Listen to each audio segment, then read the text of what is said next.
जय हिंद दोस्तों, स्वागत है आपका अपने YouTube चैनल व्यू कॉन्सेप्ट में। दोस्तों, आज हम लोग दरोगा सीरीज में प्लेटफॉर्म का वॉल्यूम 2 सेट संख्या 9 देखेंगे दोस्तों। साथ ही हमने एडुटेरिया वॉल्यूम 2 और ज्ञानबिंदु जीएस एकेडमी का वॉल्यूम 1 करवा रखा है दोस्तों, जिसे आप प्लेलिस्ट में जाकर के देख सकते हैं। और साथ ही करंट अफेयर का भी सीरीज मैंने चलाया दोस्तों, जिसमें से सारे करंट अफेयर जनवरी 2025 से नवंबर 2025 तक के सारे करंट अफेयर को करवाया दोस्तों। साथ ही दिसंबर का भी करंट अफेयर करवाया जाएगा दिसंबर माह के अंत में दोस्तों। तो चलिए शुरू करते हैं सेट संख्या 9। तो पहला है दोस्तों कि बिहार में पहली बार राष्ट्रपति शासन कब लागू हुआ। तो बिहार में पहली बार राष्ट्रपति शासन 1968 ईस्वी में लगा था दोस्तों, ऑप्शन नंबर बी। स्वतंत्र भारत के प्रथम मंत्रिमंडल में श्रम मंत्री निम्न में से कौन थे दोस्तों। तो हम लोग जानते हैं कि श्रम मंत्री जगजीवन राम को दिया गया था, है ना। अगला है, निम्न में से किस अनुच्छेद द्वारा प्राप्त मौलिक अधिकार भारत में रहने वाले विदेशियों को प्राप्त नहीं है। तो वह है दोस्तों अनुच्छेद 15, ऑप्शन नंबर ए। वर्ष 1946 के अंतरिम सरकार में निम्न में से कौन मुस्लिम लीग के सदस्य नहीं थे, पूछा गया है। तो आसफ अली नहीं थे, ऑप्शन नंबर ए। अगला प्रश्न है, एस के धर की अध्यक्षता में भाषाई प्रांतीय आयोग का गठन किस वर्ष किया गया। तो हम लोग जानते हैं दोस्तों कि इसका गठन 1948 ईस्वी में किया गया था। अगला है कि निम्न में से कौन सा कथन सही है ना, उस पर हम लोग विचार करेंगे। तो लोकसभा में प्रथम नेता प्रतिपक्ष राम सुभग सिंह थे, यह बात सही है। और राज्यसभा में प्रथम नेता प्रतिपक्ष जो है सो बिहार के श्यामानंदन प्रसाद मिश्रा थे, यह भी बात सही है ना। सॉरी, यह लोकसभा और राज्यसभा में बात हो रहा है, बिहार का नहीं दोस्तों, है ना। तो राम सुभग सिंह एवं श्याम नंदन प्रसाद मिश्रा दोनों बिहार राज्य के रहने वाले थे दोस्तों। इस वजह से मेरा जो है सो एसेंट में बिहार आ गया, है ना। और यह दोनों जो है सो बिहार राज्य के रहने वाले थे। यह हमारा सभी ऑप्शन सही है दोस्तों। यह हम लोग ऑप्शन नंबर डी को टिक करेंगे। अगला प्रश्न है, किस अधिनियम द्वारा केंद्र में द्वैध शासन प्रणाली प्रारंभ करने का प्रावधान किया गया है। तो वह है दोस्तों भारत शासन अधिनियम 1935, ऑप्शन नंबर डी। अगला है कि राष्ट्रपति पर महाभियोग संसद के किस सदन से शुरू किया जा सकता है। तो वह है संसद के किसी भी सदन से शुरू किया जा सकता है राष्ट्रपति पर महाभियोग, है ना। मोहम्मद अली जिन्ना 14 सूत्रीय मांग कब प्रस्तुत किया था। तो 1929 ईस्वी में प्रस्तुत किए थे उन्होंने। अगला प्रश्न है कि वर्ष 1905 ईस्वी में श्यामजी कृष्ण वर्मा द्वारा लंदन में निम्नांकित में से किस संगठन की स्थापना की गई थी। तो वह है इंडिया हाउस की स्थापना 1905 में श्यामजी कृष्ण वर्मा ने की थी। कहाँ? तो लंदन में। इसमें कई तरह के प्रश्न बन सकते हैं दोस्तों, इस वजह से हम लोग इसको याद रखेंगे। अगला है कि in a question sentence has been given in direct या indirect out of 4 alternatives suggested. Select the one of which best expresses the same sentence in indirect या direct and mark your answer in the answer sheet.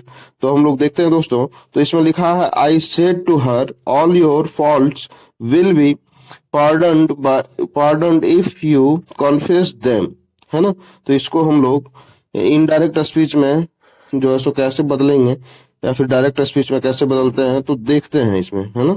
तो question number 11, तो इसका सही उत्तर होगा I told her that all her faults would be pardoned if she confessed them. Option number B इसका सही उत्तर है। हम लोगों ने इसे चेंज किया है दोस्तों, किसमें? तो डायरेक्ट स्पीच को इनडायरेक्ट स्पीच में। अगला प्रश्न है, select the option that expresses the given sentence in passive voice. She is building a new house, है ना। इसको हम लोग को passive voice में कन्वर्ट करना है। तो हम लोग ये house is being built by her, option number D इसका सही उत्तर होगा। अगला प्रश्न है कि मानव में निषेचन की प्रक्रिया तक शुक्राणु का मार्ग का सही क्रम क्या है दोस्तों। तो हम लोग इसके बारे में देखेंगे। तो सबसे पहले दोस्तों हम लोग शुक्र जनक नलिकाएं यानी कि सेमिनिफेरस ट्यूबल्स में जो है सो स्टार्ट होता है प्रोसेस दोस्तों, शुक्र जनक नलिकाएं। उसके बाद हम लोग देखेंगे तो इसका क्या आएगा, तो यह आएगा अधिवृषण, है ना। उसके बाद हमारा क्या आएगा, तो हम लोग देखेंगे कि उसके बाद हमारा शुक्र वाहिका में आएगा, और उसके बाद हमारा मूत्र मार्ग में आएगा, और उसके बाद अंडवाहिनी में प्रवेश करेगा। तो अंततः हमारा प्रवेश कहाँ होना है, अंडवाहिनी में। अतः हमारा ऑप्शन नंबर ये इसका सही उत्तर है। प्रश्न संख्या 14 देखेंगे तो इसमें लिखा हुआ है कि कॉलम ए गर्भ निरोधक विधि और कॉलम बी कार्य प्रणाली, तो इसका सही मिलान करना है ना। तो हम लोग देखेंगे इसको, और इसका आकार हमें मिनिमाइज करना पड़ेगा दोस्तों, इस वजह से हम लोग थोड़ा देख लेते हैं। तो गर्भ निरोधक गोलियां, इसका कार्य क्या है, तो इसका कार्य है कि ओवुलेशन प्रक्रिया को रोकना, यानी कि अंडोत्सर्ग को रोकना, है ना। और कॉपर टी, तो कॉपर टी का कार्य हम लोग जानते हैं दोस्तों कि गर्भाशय में शुक्राणुओं की निषेचन क्षमता को कम करना और रोपण को रोकना, यानी कि इसका 4 होगा। कोंडम यानी कि रोधन विधि है, तो इसका कार्य हम लोग देख जानते हैं कि शुक्राणु और अंडाणुओं के भौतिक मिलन को रोकना है, यानी कि सी का सेकेंड है। और हम लोग देखेंगे तो पुरुष नसबंदी, है ना, यानी कि वैक्सोटोमी जिसको बोलते हैं दोस्तों, है ना, इसका कार्य है शुक्राणुओं के परिवहन को अस्थायी रूप से अवरुद्ध करना, यानी कि A3B4, है ना। A3B4 हमारा किस ऑप्शन में है, तो हमारा ऑप्शन नंबर ए में है। तो इसको हम लोग देख लेंगे, ऑप्शन नंबर ए इसका सही उत्तर होगा। अगले प्रश्न पे चलेंगे दोस्तों। तो अगला प्रश्न है हमारा कि संघ अर्थोपोडा, यानी कि फाइलम अर्थोपोडा, जो जंतु जगत का सबसे बड़ा संघ है, के विशिष्ट लक्षण कौन से हैं। तो यह संधि युक्त होता है, यानी कि ज्वाइंटेड अपेंडेजेज होता है, ऑप्शन नंबर ए इसका सही उत्तर है। और काइटिन से बना होता है बाह्य कंकाल, यह भी सही है। और खुला परिसंचरण तंत्र होता है, और शरीर का विखंडन खंडी भवन होता है। यह तो हमारा सभी ऑप्शन सही है दोस्तों, यह तो हम लोग ऑप्शन डी को टिक करेंगे। अगले प्रश्न पे चलते हैं। प्रश्न संख्या 16 को देखेंगे दोस्तों। तो डाउन सिंड्रोम नामक आनुवांशिकी विकार किस कारण से होता है, तो इसका सही उत्तर है कि गुणसूत्र संख्या 21 की त्रिसूत्रता, यानी कि ट्राइसोमी ऑफ क्रोमोसोम 21 हो जाता है, इस वजह से होता है। ऑप्शन नंबर 20 का सही उत्तर है। अगले प्रश्न पे चलते हैं कि आनुवांशिकी इंजीनियरिंग में आणविक कैंची, जिसको कि मॉलिक्यूलर सीजर्स बोलते हैं, के रूप में कार्य करने वाले एंजाइम कौन से हैं जो डीएनए के विशिष्ट स्थलों पर काटते हैं दोस्तों। तो यह है प्रतिबंधन एंजाइम, ऑप्शन नंबर सी इसका सही उत्तर है। अगला प्रश्न है कि 7 से 9 अगस्त 2025 तक डॉक्टर एम.एस. स्वामीनाथन शताब्दी अंतर्राष्ट्रीय सम्मेलन कहाँ आयोजित किया गया। सम्मेलन से बहुत बार प्रैक्टिस सेट में प्रश्न पूछा जाता है दोस्तों, हो सकता है आपको एग्जाम में भी यह देखने को मिले, है ना। और मैं जल्द ही जो है अंतर्राष्ट्रीय सम्मेलन पर एक करंट अफेयर का सीरीज लाऊंगा, वीडियो लाऊंगा दोस्तों। तो देखते हैं कि 7 से 9 अगस्त तक डॉक्टर एम.एस. स्वामीनाथन शताब्दी अंतर्राष्ट्रीय सम्मेलन कहाँ आयोजित हुआ था। तो वह है दोस्तों नई दिल्ली में आयोजित हुआ था। कॉमनवेल्थ गेम्स 2030 का आयोजन भारत में होना है, तो वह किस शहर में होना है दोस्तों। तो हम लोग जानते हैं कि वह है अहमदाबाद में होना है। अगला प्रश्न है कि 4 अगस्त 2025 को झारखंड के पूर्व मुख्यमंत्री शिबू सोरेन का निधन हो गया। वे किस राजनीतिक पार्टी के संस्थापक थे। तो हम लोग जानते हैं कि वे झारखंड मुक्ति मोर्चा के संस्थापक थे दोस्तों, ऑप्शन नंबर ए इसका सही उत्तर है। अगला प्रश्न है कि दादा भाई नौरोजी निम्न में से किस वर्ष भारतीय राष्ट्रीय कांग्रेस के अध्यक्ष चुने गए। तो 1886 में भी चुने गए थे, 93 में भी चुने गए थे, और 1906 ईस्वी में भी चुने गए थे दोस्तों। अतः हमारा ऑप्शन नंबर डी इसका सही उत्तर होगा। अगला प्रश्न है कि भारत छोड़ो आंदोलन के दौरान शांति देवी द्वारा बिहार के किस स्थान पर एक विशाल जनसभा का आयोजन किया गया था।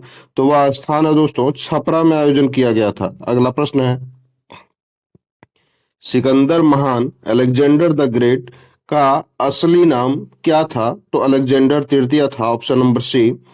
दिल्ली सल्तनत के शासक मोहम्मद बिन तुगलक ने किस वर्ष सांकेतिक मुद्रा जारी किया था। तो 1329 से 30 ईस्वी में जारी किया था, ऑप्शन नंबर 20 का सही उत्तर है, ऑप्शन नंबर बी। अगला प्रश्न है कि रचनाकार और रचना के निम्नांकित जोड़ों में से कौन सा सुमेलित नहीं है। तो हम लोग देखेंगे कि मृच्छकटिकम जो कि शूद्रक उनके रचयिता हैं, और यह भारवी दिया गया है, यही ऑप्शन सुमेलित नहीं है। अगला प्रश्न है कि भारत पर तैमूर लंग का आक्रमण कब हुआ था? तो हम लोग जानते हैं कि 1398 ईस्वी में भारत पर तैमूर लंग का आक्रमण हुआ था।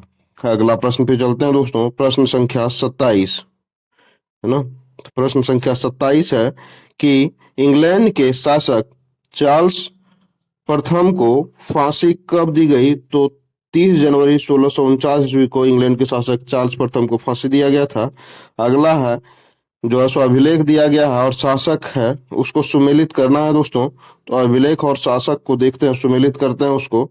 तो यह है कि हाथी गुफा अभिलेख का संबंध जो है सो किस शासक से है? तो यह इनका संबंध खारवेल शासक से है। और जूनागढ़ अभिलेख, तो इसका शासक जो है सो शासक है रुद्रदामन प्रथम के शासनकाल में हुआ था। और नासिक अभिलेख का संबंध किससे है? तो हम लोग जानते हैं कि गौतमी पुत्र सतकर्णी से है। और ऐहोल अभिलेख जो कि सबसे फेमस अभिलेखों में से एक है दोस्तों, यह पुलकेशिन द्वितीय से संबंध रखता है ना। यहाँ यह होना चाहिए द्वितीय। और यथा हमारा ए का 2, बी का 1 और सी का 4, A2, B1, C4 और D का 3, यथा हमारा ऑप्शन नंबर ए इसका सही उत्तर है। अगले प्रश्न पे चलते हैं दोस्तों। तो निम्न में से किन दो अंतरराष्ट्रीय आर्थिक संगठनों को ब्रेटन वुड्स के जुड़वा के नाम से जाना जाता है? तो वह है IMF और IBRD जो कि अभी विश्व बैंक है। दोनों को जुड़वा जो है सो के नाम से जानते हैं। वर्तमान में ब्रिक्स समूह में कुल कितने देश हैं? तो अभी कुल 10 देश हैं दोस्तों। ऑप्शन नंबर डी इसका सही उत्तर है। नवरत्न शब्द में कौन सा समास है दोस्तों? तो यह संख्या को भी दर्शा रहा है, तो यह द्विगु समास है। ऑप्शन नंबर ए। जिसका अनुभव किया गया हो के लिए शब्द क्या होगा? तो उसके लिए होगा अनुभूत। अगला प्रश्न है कि कौन सा हार्मोन अधिवृक्क ग्रंथि यानी कि एड्रिनल ग्लैंड द्वारा स्रावित होता है ना, और इसे लड़ो या उड़ो, फाइट और फ्लाइट हार्मोन के रूप में भी जाना जाता है, क्योंकि यह तनावपूर्ण स्थितियों के लिए शरीर को क्या करता है? तैयार करता है दोस्तों। तो यह है एड्रिनलिन ग्रंथि। अगला प्रश्न है कि खाद्य श्रृंखला और खाद्य जाल के बीच मुख्य अंतर क्या है? तो इसका सही उत्तर होगा कि खाद्य जाल कई परस्पर जुड़ी हुई खाद्य श्रृंखलाओं का एक नेटवर्क है जो अधिक वास्तविक पोषण संबंधों को दर्शाता है। ऑप्शन नंबर बी इसका सही उत्तर होगा। अगले प्रश्न पे चलते हैं हम लोग। तो निम्नलिखित में से कौन सा पादप हार्मोन गैसीय अवस्था में पाया जाता है और फलों को पकाने में महत्वपूर्ण भूमिका निभाता है? वह है एथिलीन।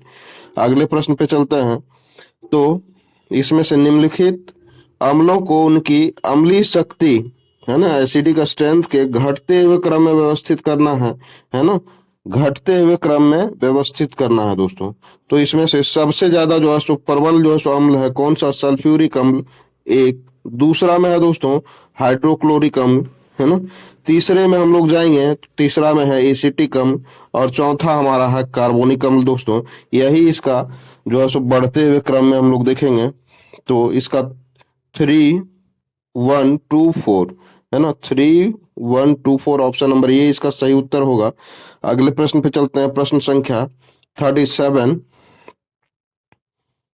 तो प्रश्न है दोस्तों, कथन इसमें से दिए गए हैं, तो कथनों पर क्या करना है हम लोगों को? विचार करना है, ठीक है। तो कथन समावयवी जिसको आइसोमर्स कहते हैं के आणविक सूत्र समान होते हैं लेकिन संरचनात्मक सूत्र भिन्न होते हैं, जिसके कारण उनके भौतिक गुणों में भिन्नता होती है। यह कथन सत्य है दोस्तों। और दूसरा है एक सजातीय श्रेणी जिसको कि होमोलोग्स सीरीज कहते हैं के क्रमागत सदस्यों के बीच एक CH3 समूह का अंतर होता है और उनके रासायनिक गुण लगभग समान होते हैं। यह ऑप्शन गलत है दोस्तों। यह था हमारा केवल ऑप्शन नंबर ए सही था, तो हम लोग ऑप्शन नंबर ए को टिक करेंगे। अगला प्रश्न है ये treatise for the remarkable Rohit नामक पुस्तक के लेखक कौन है दोस्तों? तो इसके लेखक हैं R Kaushik, option number C. अगला प्रश्न है 71वें फिल्म पुरस्कार में सर्वश्रेष्ठ अभिनेत्री का जो है सो पुरस्कार किसे प्रदान किया गया है? तो वह है रश्मिका मंदाना।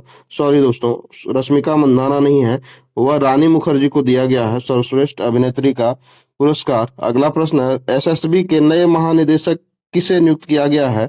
तो वह है Sanjay Singhal. Option number A इसका सही उत्तर है। अगले प्रश्न पे चलते हैं कि वर्तमान मूल्य पर वर्ष 2023-24 में बिहार के प्रति व्यक्ति सकल राज्य घरेलू उत्पाद कितना रहा? तो इसका सही उत्तर है 66,828 रुपया था दोस्तों। भारत में गरीबी को मापने के लिए संबंधित गठित निम्नांकित समितियों में किसका गठन सबसे पहले हुआ था?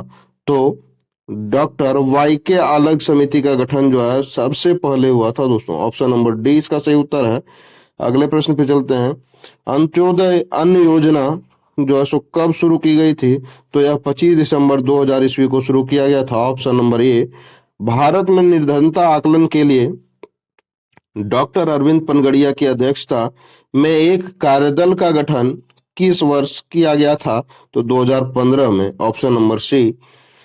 अगला प्रश्न है दोस्तों कि नीति आयोग के वर्तमान उपाध्यक्ष निम्न में से कौन है? तो अध्यक्ष तो नीति आयोग के प्रधानमंत्री होते हैं और उपाध्यक्ष अभी सुमन केबेरी हैं। ऑप्शन नंबर सी। मोना लोआ ज्वालामुखी जो है किस प्रकार का ज्वालामुखी है? तो यह सक्रिय ज्वालामुखी है। पश्चिम बंगाल के साथ कितनी अंतर्राष्ट्रीय सीमाएं लगती हैं? तो हम लोग जानते हैं कि इसके साथ 3 अंतर्राष्ट्रीय सीमा लगती है ना। वह नेपाल है, चीन है और कौन है दोस्तों? तो वह भूटान भी है ना। निम्नांकित कौन दर्रा हिमाचल प्रदेश में है? तो हम लोग जानते हैं कि रोहतांग दर्रा हिमाचल प्रदेश में है। अगला है दोस्तों 49 नंबर पे हम लोग चलते हैं। तो 49 नंबर है हमारा गार्डविन अष्टविन यानी कि K2 पर्वत चोटी निम्नांकित में कहाँ है? तो यह है दोस्तों ट्रांस हिमालय में स्थित। Option number D. नाफ्ता झाकरी नदी घाटी परियोजना है किस नदी पर अवस्थित है? तो सतलुज नदी पर। Option number B. अगला है दोस्तों गणित का प्रश्न है जिसे आप खुद हल करेंगे। अगला है कि कार्बन के अपरूपों यानी कि हीरा और ग्रेफाइट के संबंध में निम्नलिखित में से कौन सा कथन सत्य है? इसको हम लोग चुनेंगे और देखेंगे दोस्तों, है ना।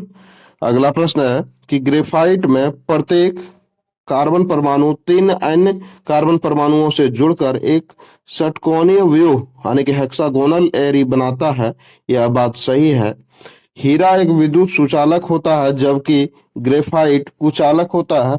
तो ग्रेफाइट कुचालक नहीं होता दोस्तों, है ना। अतः हमारा ऑप्शन नंबर 2 गलत है। हीरे में प्रत्येक कार्बन परमाणु 4 अन्य कार्बन परमाणुओं से जुड़कर एक त्रिआयामी यानी कि 3 डायमेंशनल कठोर संरचना बनाता है। यह ऑप्शन सही है। ग्रेफाइट की परतदार संरचना के कारण यह एक अच्छे स्नेहक यानी कि लुब्रिकेंट के रूप में भी कार्य करता है। यह भी बात सही है दोस्तों, यानी कि 1, 3, 4 हमारा ऑप्शन सही है। या तो हमारा ऑप्शन नंबर सी इसका सही उत्तर होगा। अगला प्रश्न है कि 250 ml और 0.1 m सोडियम हाइड्रोक्साइड NaOH विलयन तैयार करने के लिए कितने ग्राम NaOH की आवश्यकता होगी? तो परमाणु द्रव्यमान दिया हुआ है कि सोडियम का 23 है, ऑक्सीजन का 16 है और हाइड्रोजन का 1 है। तो यह 1 ग्राम जो है सो सोडियम हाइड्रोक्साइड तैयार होगा इसमें।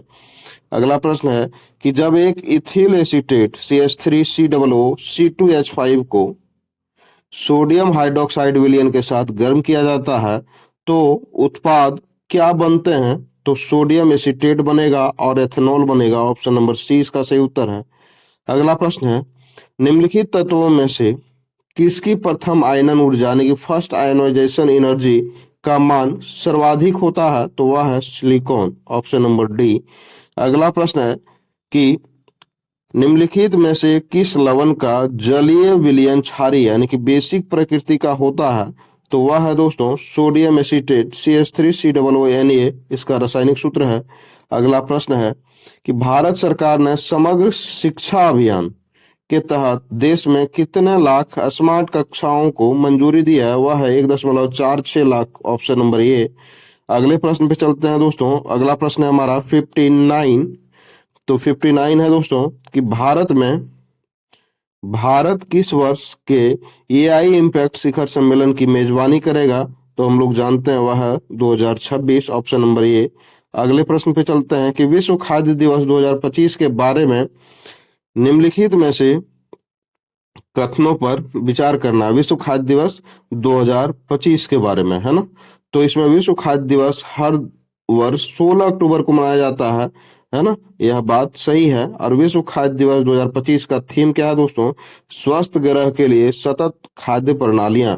ऑप्शन ये भी सही है हमारा। यथा हमारा दोनों ऑप्शन सही है। ऑप्शन नंबर सी इसका सही उत्तर होगा। अगला प्रश्न है कि अलकनंदा में मंदाकिनी निम्नांकित में से किस स्थान पर मिलते हैं? तो इसका सही उत्तर होगा रुद्रप्रयाग में दोनों मिलता है दोस्तों, मिलती है नदियां। ऑप्शन नंबर ए। निम्न में से कौन सी परियोजना चंबल नदी पर है? इसको हम लोगों को देखना है। तो गांधी सागर परियोजना भी चंबल नदी पर है। जवाहर सागर परियोजना भी हमारा चंबल नदी पर ही है। राणा प्रताप सागर परियोजना भी हमारा चंबल नदी पर है। अतः हमारा सभी परियोजना किस नदी पर है? चंबल नदी पर। ऑप्शन नंबर डी को हम लोग टिक करेंगे और आगे बढ़ेंगे। अगला प्रश्न है कि निम्न में से कौन सा सही है, उस पर विचार करना है। तो गंगा नदी बिहार के कटिहार जिले से निकल करके झारखंड के साहिबगंज जिले में प्रवेश करती है। ये ऑप्शन सही है दोस्तों, है ना? तो इसी को हम लोग टिक करेंगे और आगे बढ़ जाएंगे। राष्ट्रीय जूट विनिर्माण निगम लिमिटेड की एक इकाई बिहार में है और वह कहाँ है? तो वह कटिहार में है ना? एशिया महादेश के किस देश की राजधानी हनोई है? तो हम लोग जानते हैं कि वियतनाम की राजधानी हनोई है दोस्तों। अगले प्रश्न पे हम लोग चलते हैं। तो अगला प्रश्न है कि किस पंचवर्षीय योजना के दौरान आत्मनिर्भरता पर विशेष रूप से जोर दिया गया था? तो वह है दोस्तों तीसरी पंचवर्षीय योजना में जो है आत्मनिर्भरता पर विशेष जोर दिया गया था। ऑप्शन नंबर ए। अगला है कि 2011 के जनगणना के अनुसार निम्नलिखित में से किस राज्य में पुरुष साक्षरता दर सबसे अधिक दर्ज की गई थी? तो केरल तो हमारा वैसे भी शिक्षा में आगे है दोस्तों, साक्षरता दर भी वहाँ का अधिक है। तो इसका सही उत्तर है केरल ही, वहाँ भी पुरुषों का साक्षरता दर सबसे अधिक है। अगला देखेंगे हम लोग कि भारतीय संविधान का निम्नलिखित में से कौन सा अनुच्छेद केंद्र राज्य और अंतर्राज्यीय विवादों पर सर्वोच्च न्यायालय के मूल क्षेत्राधिकार का प्रावधान करता है? तो वह है अनुच्छेद 131। ऑप्शन नंबर बी इसका सही उत्तर है। अगला है कि निम्नलिखित में से कौन सा स्थल सिंधु घाटी सभ्यता से संबंधित है? तो मोहनजोदड़ो हम लोग जानते हैं कि सिंधु घाटी सभ्यता से संबंधित है दोस्तों। अगला है कि अगस्त 2024 में सीमा सुरक्षा बल का जो है यानी कि बीएसएफ का महानिदेशक किसे जो है नियुक्त किया गया है दोस्तों? हम लोगों ने नियुक्ति को भी देखा है दोस्तों, है ना? आप हमारे चैनल पे भी जा करके देख सकते हैं कि कौन कहाँ क्या जो है सो एक महत्वपूर्ण टॉपिक में करवाया है दोस्तों, तो उसमें आप जा करके देख सकते हैं। तो बीएसएफ हो गया, आईटीबीपी हो गया, चाहे सीआरपीएफ हो गया, चाहे और भी सेना के महानिदेशक कौन कौन है दोस्तों, उसके बारे में मैंने चर्चा किया, एक स्पेशल वीडियो बनाया है उसके लिए। और देखिए आपके सामने प्रश्न है। तो बीएसएफ का हम लोग जानते हैं कि महानिदेशक हैं Daljeet Singh Chaudhary. Option number A इसका सही उत्तर है। अगले प्रश्न पे चलते हैं कि 71 प्रश्न है दोस्तों कि यह तो गणित का प्रश्न है। हम लोग आगे बढ़ेंगे। 73 नंबर को देखते हैं कि बिजली उत्पादन से लेकर घरेलू उपयोग तक विद्युत आपूर्ति के लिए निम्नलिखित चरणों को सही क्रम में व्यवस्थित करना है दोस्तों। तो हम लोग जानते हैं कि पावर स्टेशन पर बिजली का उत्पादन होता है, यह क्रिया पहला हो गया, है ना? दूसरा क्रिया क्या होगा कि पावर स्टेशन पर स्टेप अप जो सो ट्रांसफार्मर द्वारा वोल्टेज को क्या किया जाता है? बढ़ाया जाता है दोस्तों। यह हमारा क्या हो जाएगा? दूसरा चरण हो जाएगा। उसके बाद क्या होगा कि उच्च वोल्टेज वाली ट्रांसमिशन लाइनों के माध्यम से बिजली का संचरण किया जाएगा। यह हमारा तीसरा जो है सो नंबर का चरण हो गया। और लास्ट व अंतिम चरण में स्थानीय व सब स्टेशनों पर स्टेप डाउन ट्रांसफार्मर द्वारा वोल्टेज को कम करना जो है सो किया जाता है। तो यह हमारा चौथा ऑप्शन हो गया। यथा हम लोग देखेंगे तो 2 4 3 1 हमारा सही ऑप्शन होगा, यानी कि ऑप्शन नंबर बी इसका सही उत्तर होगा। अगले प्रश्न पे चलते हैं कि कथन, नीचे दो कथन दिए गए हैं, उस पर हम लोगों को क्या करना है? विचार करना है दोस्तों। तो इसमें से देखते हैं कि खतरे के सिग्नल के लिए लाल रंग बनाया जाता है, यह बात तो सही है। कारण है कि लाल रंग के प्रकाश का तरंग दैर्घ्य सबसे अधिक होता है, यह भी बात सही है ना। जिसके कारण यह कोहरे और धुएं के कणों द्वारा सबसे कम प्रकीर्णित यानी कि स्कैटर्ड होता है। इससे दूरी से भी आसानी से देखा जा सकता है, यह भी बात सही है। अतः हमारा कथन और कारण दोनों सही है दोस्तों। तो ए और आर दोनों सत्य है। ऑप्शन नंबर ए इसका सही उत्तर होगा। अगले प्रश्न पे चलते हैं। तो अगला प्रश्न है कि अवतल लेंस कॉनकेव लेंस के सामने रखी गई किसी वास्तविक वस्तु के लिए बनने वाला प्रतिबिंब सदैव कैसा होता है दोस्तों?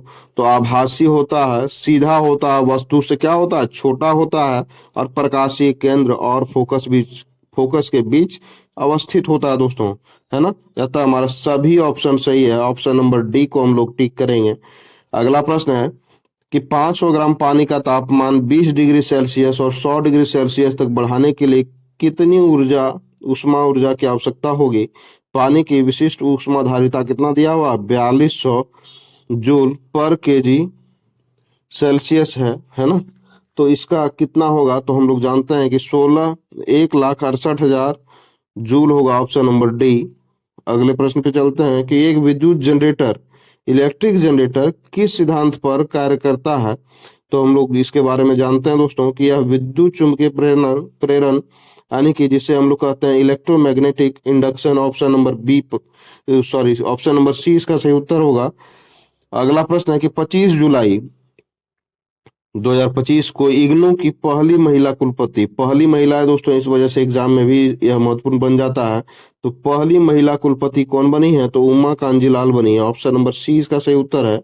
अगले प्रश्न पे चलते हैं कि 79 नंबर पे चलते हैं हम लोग। तो 79 है कि फीडे महिला विश्व कप जो है, फीडे महिला विश्व कप 2025 का खिताब किसने जीता है? तो वह जीता है दिव्या देशमुख ने। Divya Deshmukh, option number A इसका सही उत्तर है। एशिया कप 2025 का आयोजन किस देश में किया जाएगा? तो यूएई में किया जाएगा। Option number B.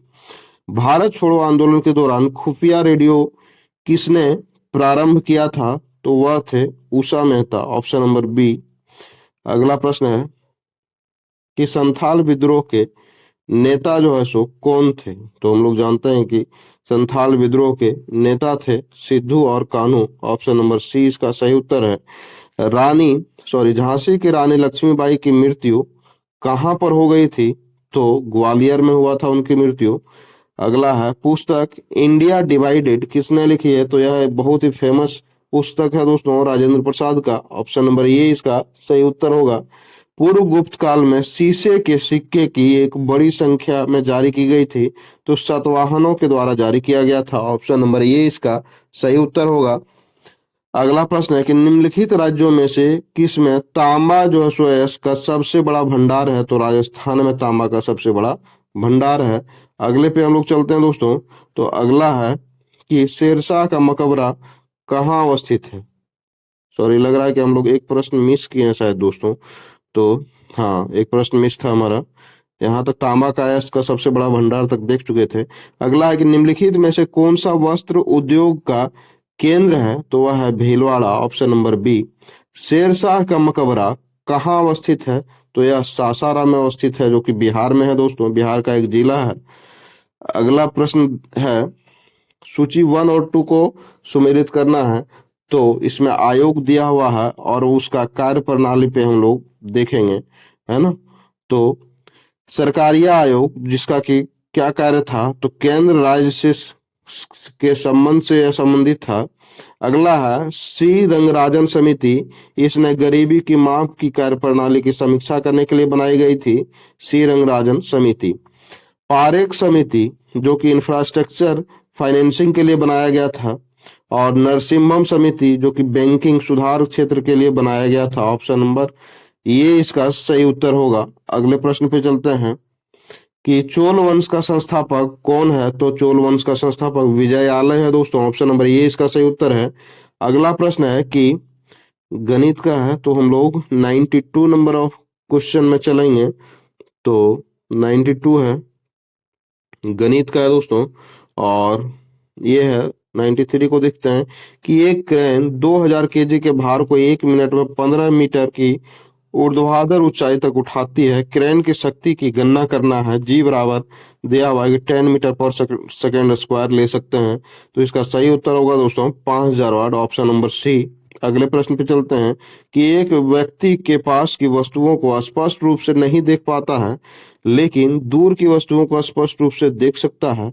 इस दोष यानी कि दीर्घ दृष्टि दोष को ठीक करने के लिए किस लेंस का प्रयोग किया जाना चाहिए? तो वह है दोस्तों उपयुक्त फोकस दूरी का उत्तल लेंस यूज में आएगा, है ना।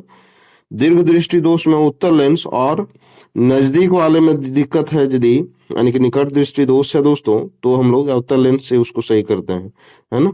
और अतः हमारा ऑप्शन नंबर बी इसका सही उत्तर था। अगला प्रश्न है कि 2 ओम 3 ओम 6 ओम के तीनों प्रतिरोधकों को पैरेलल में यानी कि समांतर क्रम में जोड़ा जाता है, तो संयोजन का तुल्य प्रतिरोधक यानी कि इक्विवेलेंट रेसिस्टेंस क्या होगा दोस्तों?